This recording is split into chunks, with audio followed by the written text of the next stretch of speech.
Okay, good afternoon, everyone. So this is Hung two pillar forms, Gongji Kun and footwork. So both of those forms are our pillar forms. Today I'd like to spend a little time on Gongji Kun. We did the opening, we've run through the form many times, but I'd like to focus on the left and right sides of the movements after we do this cross movement, and what to do and how to practice that. So after we get into these two positions, okay, so this is, the hand should be coming out. So there is a dimension. It's just not like this. And, you're training to turn your spine and your waist and still work the stability of this leg.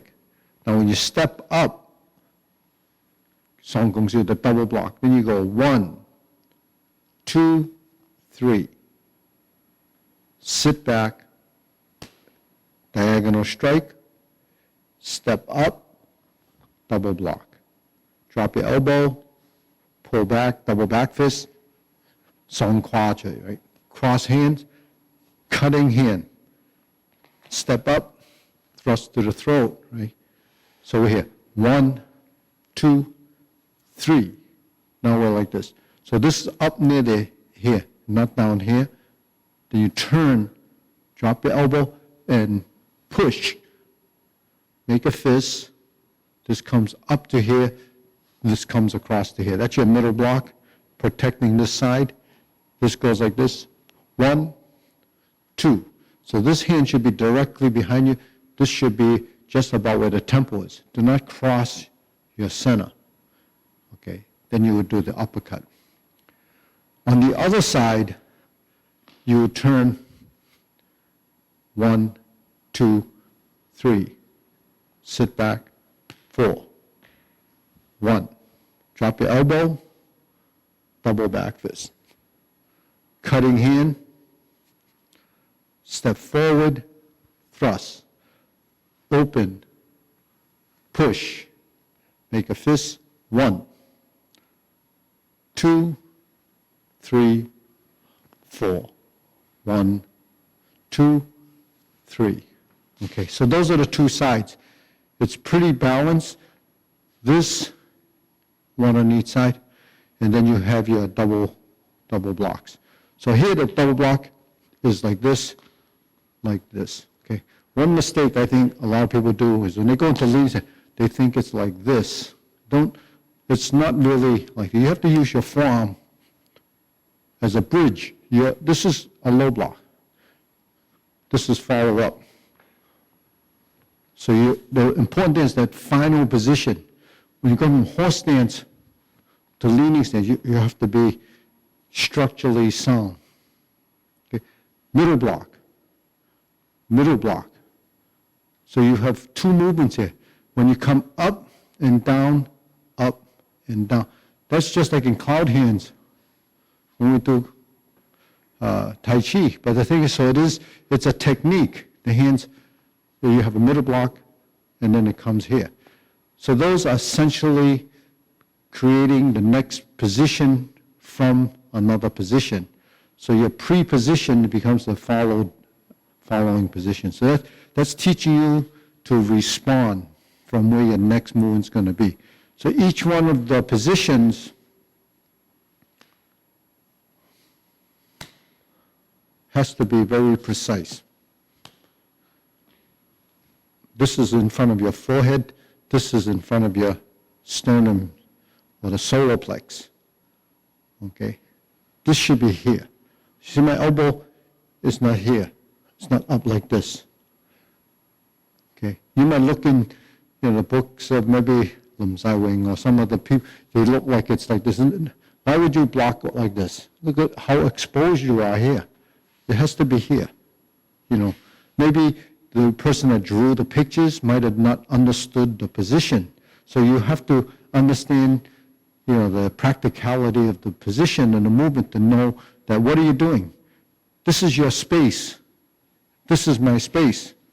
Why would I use blocks that are so far away from my body? It doesn't make sense. So when you're doing your practice, you have to understand the logic behind what the movement is used for, and also why body form, structure, position does make a difference. The type of strength you use. Kung Chi Kun is in fact, all of our forms is teaching us how to use our strength. Learning to use your strength is a skill level of body intelligence. Strength is not always useful. Like if you're doing a lot of bodybuilding, it doesn't mean that strength is useful. It's useful for lifting what you have to lift, but it's not useful in a strategy for application. It's conditioning, maybe strengthening, but not necessarily increasing agility, mobility, functionality.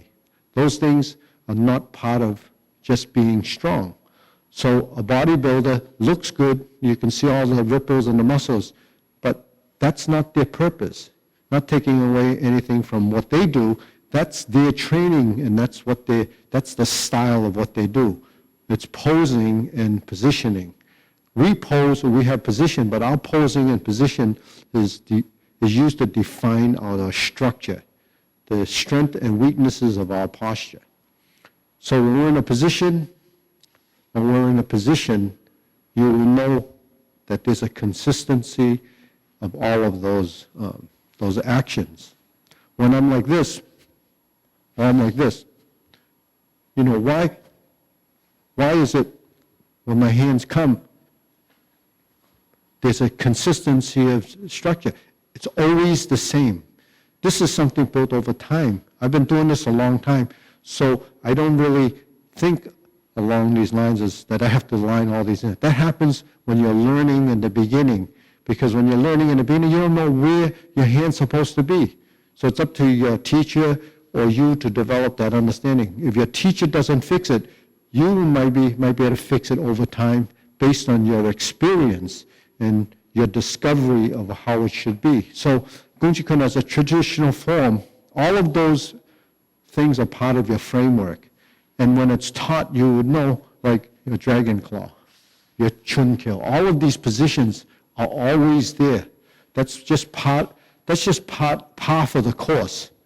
It's like, when someone plays golf and they make a tremendous, leap into skill level, it's really their practice, their muscle memory, and the sequence of those events that carries you into, that final position. So when we're doing our form, there's always a final position. There's always a final position, right?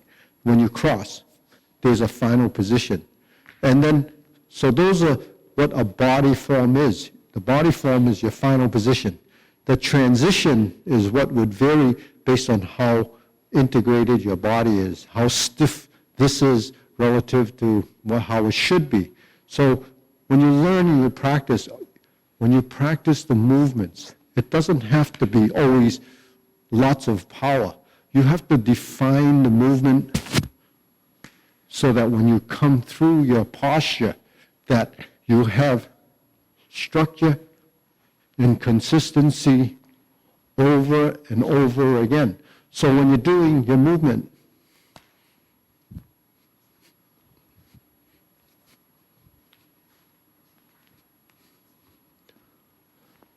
is your stance working with those movements? So Kung Chi Kun has those series of movements. You get it in Kung Chi Kun. A lot of those things shows up in Fu Hak. So Fu Hak Song, the double image of tiger and crane, does have all of those transitions as well. So when you move, from form to form, try to build a consistency of those fundamental postures. So what are some of those fundamental postures? We have them in all our forms. This is a fundamental position. This is a fundamental position. Those have to be built into your position, because when something comes into your space, are you going to use this? Are you going to use this? Are you going to use this, or this? It could be any one of those. So what's going to make the determination of which one you're going to use? So just taking this position, okay? If something comes here, and my hand is up here, I'm not going to go like this. I'm going to go like this. That's the natural reaction. You drop your elbow, sink. If I'm like this, okay, my hand is like this would be the natural reaction. If my hand is like this would be the natural reaction. So you see, it really is where you're going to respond from for the next movement is what determines it. Because if your hand is here and I hook like this, my natural reaction should be to drop my hand and drop my elbow. So all of those things come into play because your body has built a mechanism and a strategy of how you're supposed to be moving. Now, if you're only moving your hand, of course, you're going to be like a robot and you can't respond. If you don't practice your footwork and you don't move, then how can you have agility of footwork because your body is not used to moving? The hardest part to develop is your footwork. Most people can move their hands pretty fast, but you can never hit your target if you actually don't take that step. So you have to work your legs, and being fast on your feet doesn't mean fast like doing a sprint when you're running. It's a different kind of footwork. You can run a half a mile to try to throw that punch, but the thing is, you don't need that speed. You need reactive speed, and then when you're in the point of striking, everything has to lock up as a position, as a final position. So I call that finalizing, just like they finalize the same type of thing they do with DVDs. They have to finalize it. Well, I use finalizing as a term, but when we move, there's a finalization of the movement. When we're here, when we're here, when we're here, everything becomes complete. That's why when we practice our forms, we have to slowly define it. Don't just think that there's only one way of practicing your form.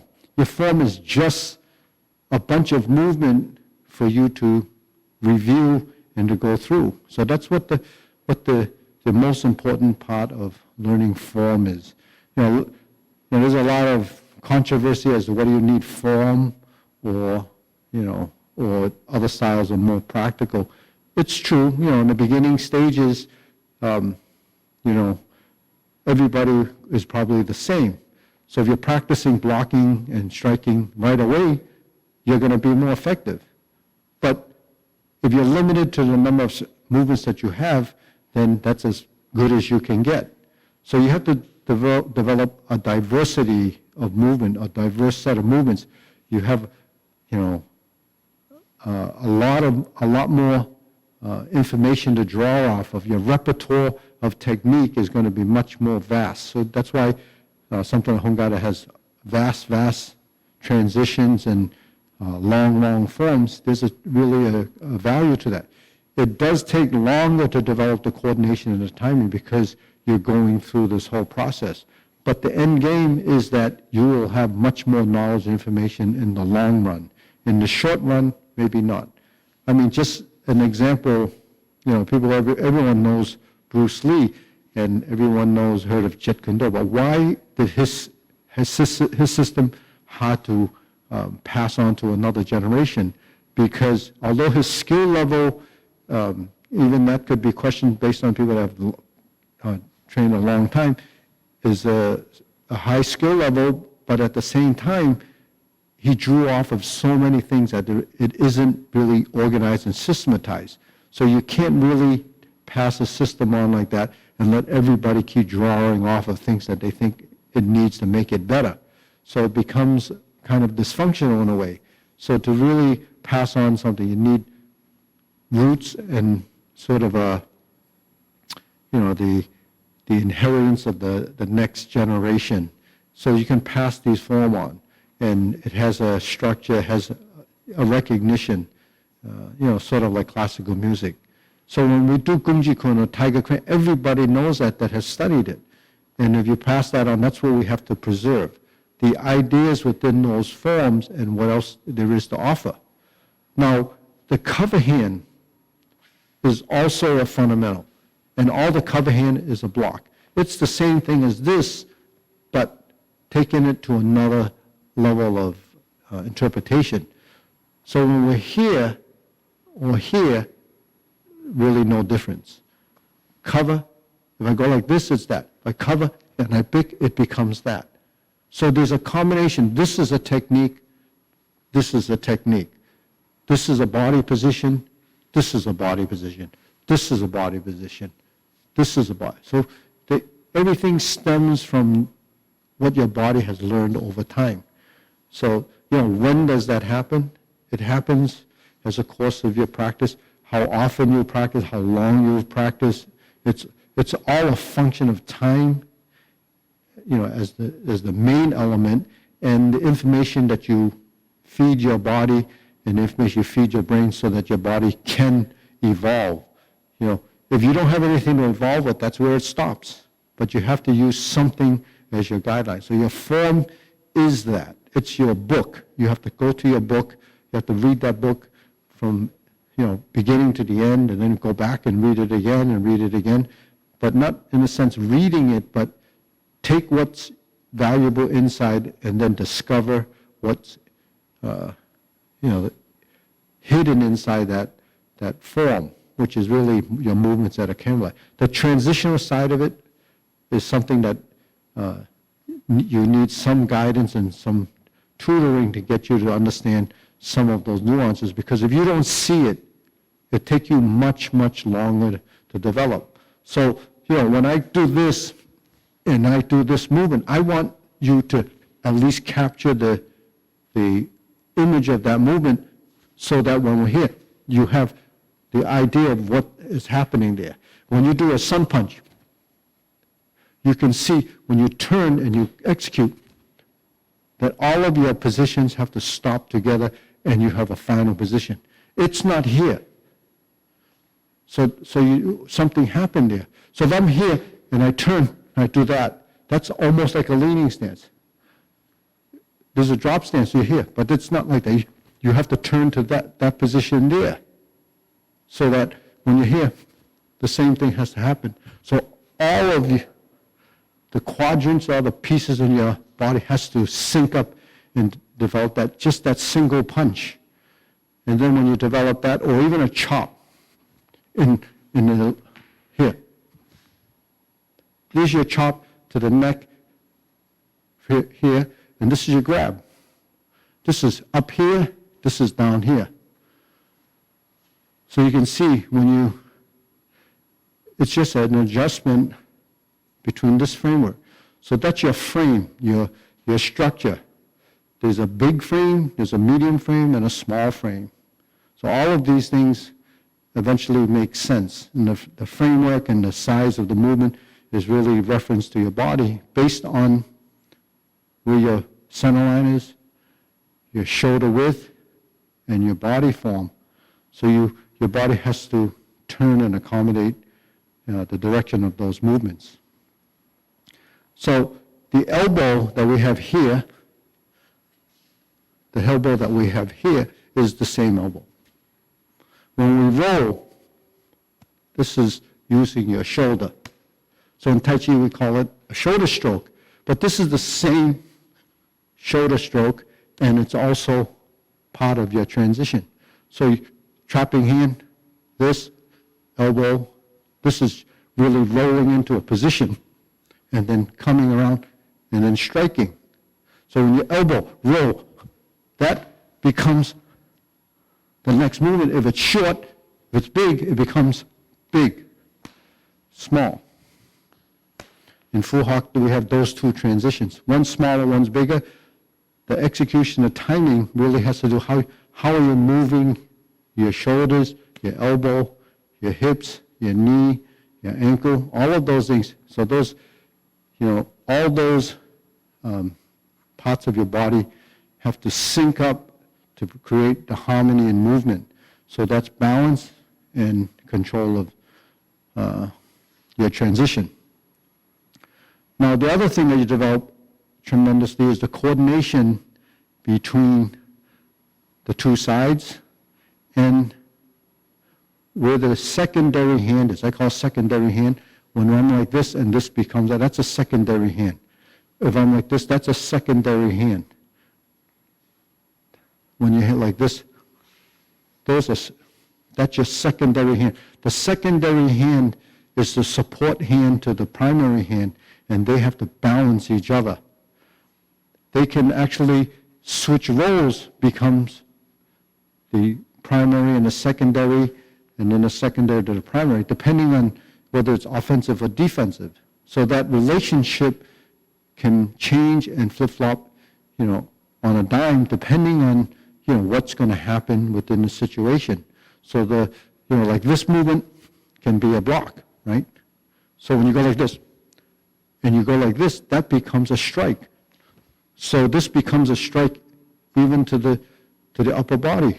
And then this becomes a sink of the elbow or turns to a back fist, depending on you're using a back fist here or a dropping palm. All of those, this is a secondary hand. This is a secondary hand. Those two hands have to become much more connected and working as a relationship. Because if you go like this, just a back fist, which is one-sided, it's not effective unless this hand is involved. See? So if I go like this, right? Press, press, press. So here. If I do that, how can it be effective? You're just going, you have to get the two hands together. The hands have to work in sync so that you have a control factor in your hands. In Kung Fu, we always, when we attach, you always have to connect. Otherwise, if you don't connect and stay, you don't have control of the situation. You can't control your opponent's next movement. That's why you have to stay close enough in order to be attached. So that's attaching. There's a sensitivity, there's feeling. So where the hard and the soft come together is, that type of control. So the soft will overcome the hard by not being, what we call double weighted. Both hands are being very stiff. Now that's just the hands. If your body supplements that, then your body has to be as accommodating. And then your legs have to be as accommodating.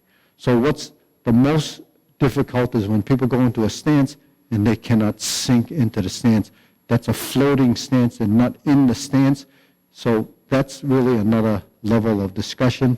That type of thing is something that comes totally from your forms. So when we do this, that's those two segments of the form. And then that elbow, when we roll, you lift this leg to here, unwind this back fist, and then the foot comes over here. So you go like this. One, this hand comes over the top, and you do this, comes to here and here. So you can see this to this to this to this. This and this is a fundamental. That happens, once you get into butterfly and the suspended stance. The double step and the butterfly is a different format for those type of butterflies. Okay, so this one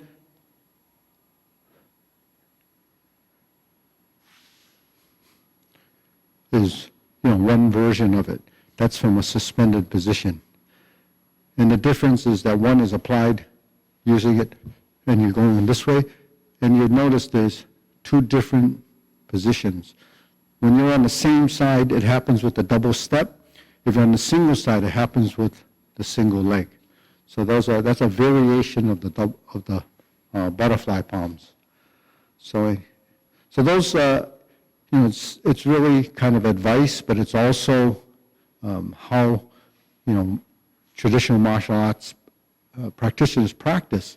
You have to look at the movement, analyze it, and spend time just working on a bit of it, not even trying to master the whole thing, because we can't evolve and make these changes between here and here by just thinking about it and knowing it, because you really don't know it until you go through the whole process. That whole process is why it does take longer, because you have to break it down and relearn it, break it down and relearn it, break it down and relearn it. And as you go through that process, then you start to become better, and you start to improve. Because why? Because your understanding changes and your perspective of what you were doing changes. If that doesn't change, there's no progression, and there's no way to become better, other than faster. But what's faster mean? That just, that's really very subjective. I'm very fast. What is it? Your hand fast? Is your footwork fast or your body fast? What is fast? So you have to decide that and determine that. Fast is when it's all moving as one unit, and that's one of your end goals. Okay, so listen, what time is it? About another 5 minutes? Okay. So, one of the things that has happened over the period of time, a lot of people have been following, and a lot of people show some interest in the style, and some of you are same lineage, some of you may be different lineage, some of you might be from different style, but, regardless of where you are, what you do, if you have some interest in the content, or you have something specific that you wanted to be addressed, please send us a message or chat us in a certain way so that I know, where there's some missing links or maybe there's some misunderstanding. Because while I'm filming and doing these videos, I really don't know who's out there. I don't know what you look like. I don't know what you're doing. So I can't really say, well, this is what we need. It's different from when I'm doing it live with a class. I could see everyone and I can, well, okay, now I'm going to, work on that because I think that's what's necessary. So doing it like this virtually, it's really virtual for me. You actually see something going on, and hopefully what you see is something that's appealing to you. But at the same time, I'd like to know through some feedback that what I'm doing is right or maybe not enough or so forth, and then I can vary the content based on what you'd like to see. And I'm doing this live 3 times a week, so there's a lot of things that I can go over without actually doing it over again. It's 4 days a week. So with 4 days a week, I can probably tap on a lot of things that you might have an interest in. So let's try to communicate that way, and I'll see you next time. Next time's Thursday, and I actually have some tomorrow too. But you tune in. You can go all the social medias and give us a thumbs up. Thumbs up is this position. So, and if you like it, let us know and subscribe. Talk to you later.